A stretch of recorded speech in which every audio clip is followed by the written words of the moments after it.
All right, Libra, this is your January 2022 reading.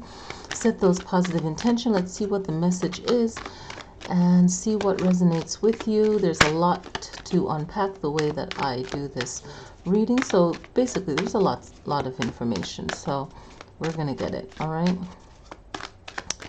All right. So definitely click like. It helps the channel. Here we go. January 2022. All right, here we go. I just feel like saying nothing is impossible. Just got a burst of positive thought, positive support. So nothing is impossible. If there's something that you want to do, believe in yourself and put in the work towards it. Keep that positive energy up, and it is possible. It will be done. All right. All right. What's the message for air sign Libra for January 2022? All right. All right. I'm still on this 5. I'm still on this 5. All right. Main. Oh, there's a need for rest. There is a need for rest, isn't there? Okay, let's see. Let's move these babies back a little bit. There we go. Good enough. Okay, 7, 8, 9, 10, and 11. All right. Libra, this is what it is. Let's look at the main issue for this month. Let's look at the main issue. It's the 4 of Swords. It means that there's a need for rest, okay? 4 represents stability. So there's a need for stability there, okay? There's a need for rest to regain your strength. Also, really not doing anything that you don't need to do right now. That would be smart. Don't do things that you don't need to do. Easier said than done. But what's going to be your challenge is the Page of Wands, okay? The Page of Wands, Page has a message. Page bring a message to us. And the Page of Wands is about the things that you want to discover is going to be your challenge. The things that you want to do, right? But not be in your best interest, say for your future. You need rest and you need healing words. Everything that sword and air has to do with, right? So you want to, you're really thrilled about the journey that you might want to go on, and that will be your challenge because you haven't done the rest and everything that the 4 of Swords needs to do. The past was about the King of Swords energy for you, using your authority with your mind. It's about clear thinking, intelligence. So if you felt that you've incorporated this in the past, if you've given yourself time to think in the past, then you should really look into the 4 of Swords and make sure that you're doing that. Okay, but the King of Swords did play a big part in your past. What you can do to ground you is find balance. Look at the duality of your life when it comes to the wands. Okay, your creativity, the way you process things, the way you're looking into determining where you're going, what you're doing, the ideas that you have, the creative ideas that you have. You know, what are you thinking about doing, right? What are some of your creative ideas, right? Is it going to pan out for you the way that you think it will, okay? So we're thinking of balancing things out. And also, when I get the 2 of Wands, it's about sharing an idea. You have future plans. You want to get rid of negative fear, things that don't make sense, okay? Definitely also thinking that the grass is greener on the other side. Sometimes that's not always true. There could be traveling overseas that you want to do. This could be an aspiration. There's a waiting game also, seeking some kind of business or business partnership. Okay? You have options, you have plans, decisions to make. Okay? Ideas to share. Okay? That's going to ground you. Okay? It could be something that you're used to or you like, and making sure you also have a backup plan. Very important. What to keep in mind is this 9 of Wands energy, okay? Now, it's fighting something. you're restless to it. You're persistent to fighting something that might not be a good thing to fight, and it's all in your mind. It's more in your mind where others can see it, maybe you can't. But it's good to defend oneself, but at what cost? So there's a battle, and then you have to determine if it's good or not. And then we all live with what we decide. So that's the beauty of life and the sorrow of life as well. And the future is the Ace of Wands. So things will work out great. Okay? You'll find that inspiration. As far as your creativity and the goals you want, you can go after them and you'll find your happiness with it.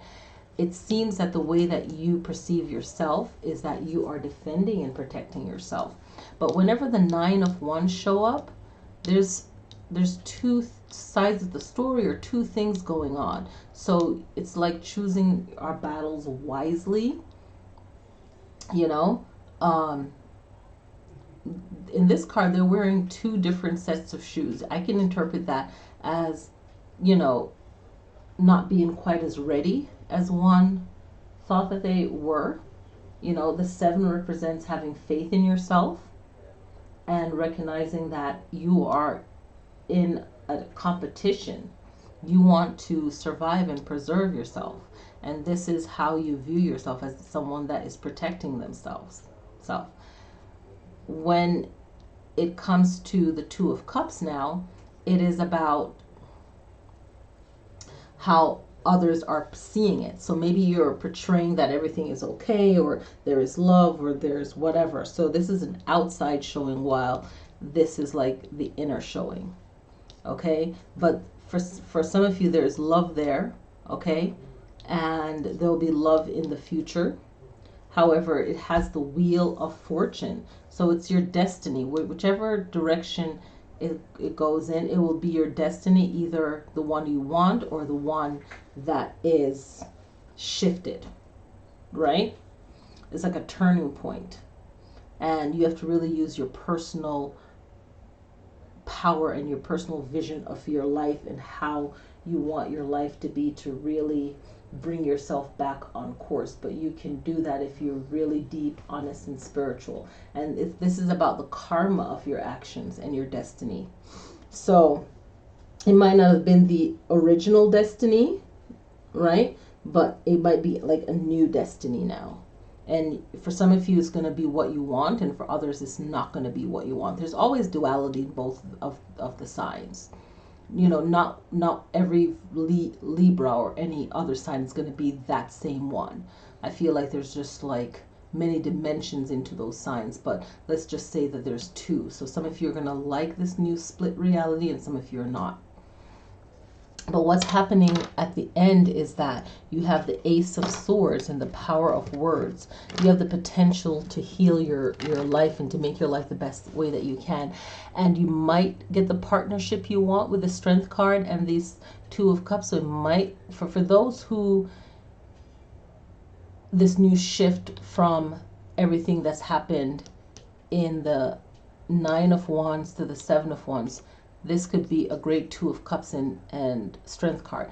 You will find, you'll either be with your rightful partner or find a substitute, right? So you'll make the best of it, right? It's like, good luck.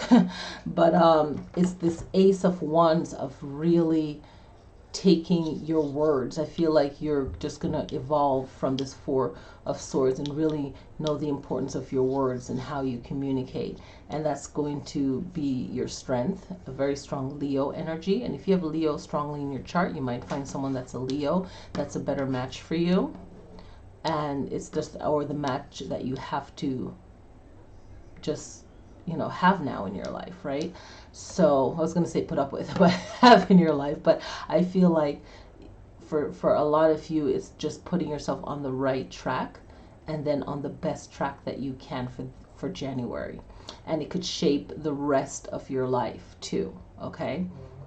So usually at the start of the year, it's very powerful, you know, January, February, and March, even in April, to have tarot readings. Other than like say October and November, it's like a very powerful time because everyone's energy is focused on creating the best new outcome. So it's so powerful to really project your life and where you want it to be.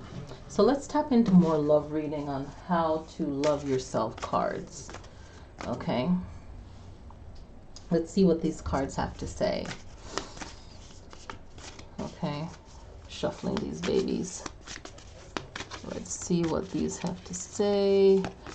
All right. The universe is one. The universe is one of great order and peacefulness, and I reflect this in every moment of my life.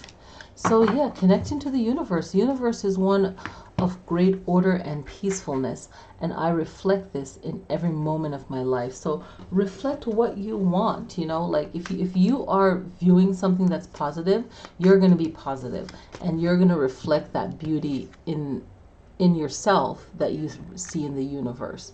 You know, nothing is perfect, but we can definitely focus on the good. We focus on the bad, and we have to, but we more focus on the good, and that's gonna be a great power for us. The star card drop, and this is a special message of you going towards what makes you happy. I believe it's the 17th card in the deck. 1 + 7 is 8. I like that infinity, right? I like that 1 and that 7 by itself, meaning 7, continuous learning and knowledge. 1 is leadership, working as a team together, working by yourself as well. So this whole card represents your inspiration, your life purpose, your hope, okay, and being sincere to yourself and others. Let's do a love reading. Let's see what other love energy is coming through for you, Libras. Okay, love is all about divine. Oh wow, so this is a good love reading. So whatever you believe in, divine, higher self, God, creator, put that first in your compassion and your words, and you will win all the time in love, being sincere with yourself and the other person. Okay, what else does Libra needs to know about love, especially if they're not going through a good time? Usually the first love reading is something like of a warning, but this one was like a positive warning. So what else? Let's just put, what else does Libra need to know about love for January? Right? Have patience and know, and be in it for the long run. Wow. Be in it for the long run. Some things take longer than others, but really focus on yourself and the balance of the love in your life. And you have the 2 of Cups. You have Temperance, 2 of Cups, and the Hierophant. So I feel like for some of you, this could be marriage again, or just a long committed relationship that's like a marriage. But I feel like for some of you, you will find that right person for you when it comes to love. Okay, and you'll do better because there'll be no choice, because I think you'll finally grow up and just realize. For some of you, it'll be growing up and realizing. For others, it would be you just, you know, growing, you know. And you have both. You have 2 of Cups, 2 of the 2 of Cups, and it's anytime you have double in those cards, that's just a powerful message, right? Was there another double? Yeah, there's like so many. Okay, let's look at finances for Libra, right? Let's look at finances for Libra for January. Finances for Libra January. Let's see. Okay, again, you have the 4 of Cups, man. I mean, the 4 of Swords. So your finances is you're going to be very careful with them. You're going to make your money work well for you. It's like 7 years ago, you're going to start doing what you should have done 7 years ago, 8 years ago, 9 years ago, some of you 10 years ago, some of you 11 years ago, finally doing what you need to do. And when you're moving forward with this, it's going to be exactly what you should have done, but now you're making up for it. So, and now is the time, really. You're going to make that money work for you. What else will Libra do financially in January? Whatever money you have, you're going to make it work for you. And I feel like you're just going to be like, wow, this is better than I thought. Again, prosperity, the Ace of Pentacles, the 3 of Pentacles, and the King of Cups. So what you're doing, you're going to be successful from it, but you're also going to be enjoying that by yourself and whoever you care to share that with, right? So you're definitely going to be be focusing on some form of work that will bring in the money, but it won't be hard work. You're just setting yourself up. So this is really good. Libra, it's a really good reading for you, a really good month, January. And it's just all about moving forward and doing what it is that you know that you need to do for yourself, right? And you're going to make a lot of positive shifts in January. And this month is really special with the Lunar New Year so close, January 31st and February 1st, those 2 days celebrating the new calendar for the moon. And the Lunar New Year is so powerful because it holds the energy of our emotions and our mind, and when we want to meditate and clearing our mind. So our mind is so powerful. So this is going to be a great start to the year. Thank you guys so much for watching. If you are a Libra, drop some blue hearts, okay? For all my air signs, if you're too shy to comment, I say drop some blue hearts, okay? Blue or white hearts, okay? Blue and white hearts if you want. All right, so thank you guys so much for watching. I'll see you in the next video. Watch the videos preceding this. Definitely click like and leave any comments that you want to share. If any insight, anything clicked for you. Also, if you're too shy, put some blue and white hearts. Those are for my air signs. All right, guys. All right, see you next time. Peace.